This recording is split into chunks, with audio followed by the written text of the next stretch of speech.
Hey, good morning, class 11th. It's me, Priyanka Tyagi, your economics teacher. Welcome to you all in Priyanka Tyagi's tutorial. So, lastly, we studied about the economy. Economy means a system which provide people the means to work and earn a living. Then we talk about the three types of economy, that was mixed economy, socialist economy and capitalist economy. The capitalist economy is the economy in which there is the ownership of a private sector. Socialist economy is an economy where there is ownership of a government sector, and mixed economy is an economy in which there is private and public sector work together. Then after we talk about the economics, so economics is a science which studies the human behavior as a relationship between ends and scale means. Then after we see that there was two branches of economics, that is micro and macro. In micro we study about an individual, and in macro we study about aggregates, or we can say whole. Then at last, and scarcity means when there is more demand and less supply. Now today we will discuss about central problem. Now central problem is the problem of choice or the problem of fuller and efficient utilization of resources. यानी central problem आपकी है choice की problem, या problem है आपकी पूरी तरीके से और अच्छी तरीके से रिसोर्स को यूज करने। मान लीजिए आपको किसी ने 100 रुपीज़ दे दिए, तो आप उस 100 रुपीज़ को कैसे खर्च करने वाले हो, तो आप अपनी उसके लिए लिस्ट तैयार करोगे कि हाँ भाई मैं 100 रुपये को कहाँ कहाँ पे खर्च करूँगा। तो यही क्या आपकी, फिर उसमें से आपने बहुत सारे लिस्ट तो बना ली, पर उसमें से सारी विशेष तो पूरी नहीं हो सकती क्योंकि पैसे कम हैं, उनमें से कुछ एक दो विशेष नहीं पूरी होंगी।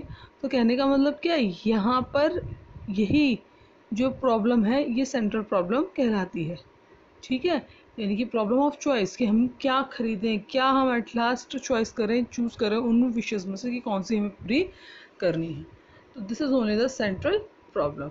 अब इसको इकोनॉमिक प्रॉब्लम भी बोलते हैं। Central problem is also called the economic problem. अब देखो कारण क्या है, क्यों हुई हमें ये प्रॉब्लम, क्यों हमें चॉइस करने में प्रॉब्लम हुई। तो पहला कारण है अनलिमिटेड ह्यूमन वांट्स, क्योंकि हमारी वांट्स क्या है, बहुत ज़्यादा है। आपने देखा ना कि 100 रुपये आपके पास थे, पर वांट्स आपकी कितनी सारी थी। मोमोज खाने हैं, कॉपी लेनी है, और भी कई वांट्स हो सकती हैं आपके अकॉर्डिंग। तो अनलिमिटेड ह्यूमन वांट्स, क्योंकि ह्यूमन वांट्स वहाँ पे क्या है, बहुत ज़्यादा है, और रिसोर्स हमारे उस हिसाब से क्या है, लिमिटेड है। नेक्स्ट पॉइंट वही है कि लिमिटेड ह्यूमन रिसोर्सेज या लिमिटेड रिसोर्सेज, कि हमारे पास रिसोर्सेज क्या हैं, वो लिमिटेड हैं। और उसके बाद कि जो तीसरा है आपका, कि जो रिसोर्स आपके पास है उसके क्या है, अल्टरनेटिव यूजेस ऑफ रिसोर्सेज हैं। वो 100 रुपये के अल्टरनेटिव यूज़ है, यानी कि आप 100 रुपये का कुछ भी कर सकते हो, है ना, कुछ भी चीज़ खा सकते हो। तो यही क्या उसका अल्टरनेटिव यूज़ है, बहुत चीज़ों में वो यूज़ किया जा सकता है।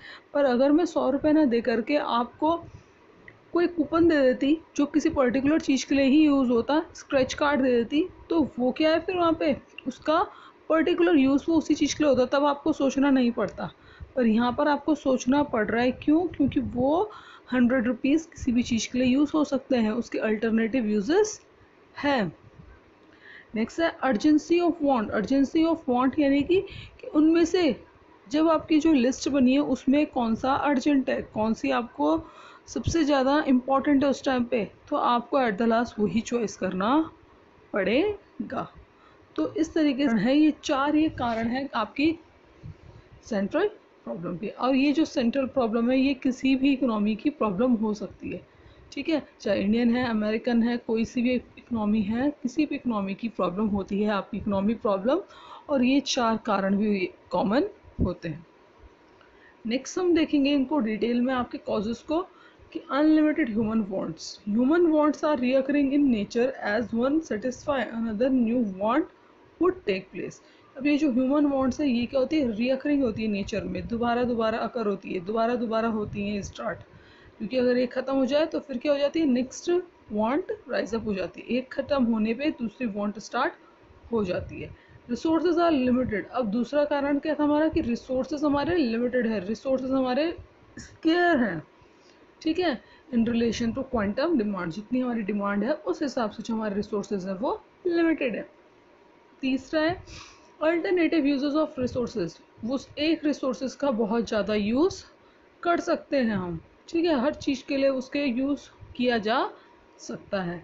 And next and the last one, urgency of want, कि कौन सी वांट हमारे लिए अर्जेंट है। ठीक है, तो ये भी क्या है, एक प्रॉब्लम है। All wants are not equal, सारी वांट्स इक्वल नहीं है। कुछ क्या होती है हमें इमीडिएट सेटिस्फेक्शन देंगे, कुछ के सेटिस्फेक्शन को हम पोस्टपोन कर सकते हैं, या कुछ वांट को पूरा करने से हम पोस्टपोन कर सकते हैं।